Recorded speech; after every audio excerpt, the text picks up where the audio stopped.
Nous allons chez TrustUp. Cette société recense les entreprises de confiance dans le secteur de la construction. Avec Sébastien Remacle, nous analysons l'historique de l'entrepreneur. Je voudrais justement vous demander un petit avis sur une personne. Je vous mets son nom ici. Voilà, qu'est-ce que vous pouvez voir sur cette personne ? Alors dans ce cas-ci, on voit directement que 4 faillites sont liées à cette personne et on voit que l'essentiel des faillites ont été faites en 2018 et 2019. À côté de ça, on voit également qu'il y a des assignations ONSS assez régulières. Et enfin, on voit que certains comptes ont été publiés très en retard, ici dans ce cas-ci 180 jours, ce qui est évidemment très problématique. Pourquoi c'est problématique ? Il faut savoir qu'en Belgique, on a 8 mois pour publier un bilan. Et donc, quand on le rend 180 jours en retard, ça veut bien souvent dire qu'on a des choses à cacher.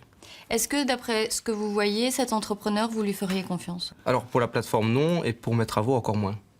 Un entrepreneur sur liste noire, mais son cas est-il une exception ?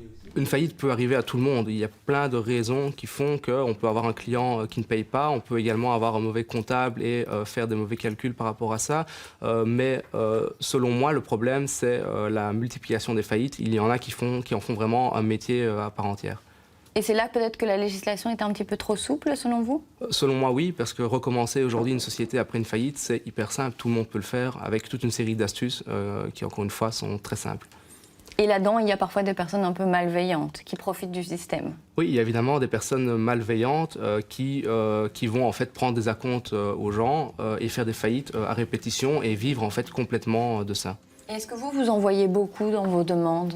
Beaucoup trop.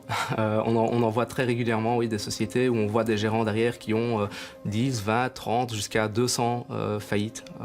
Donc c'est évidemment très très problématique.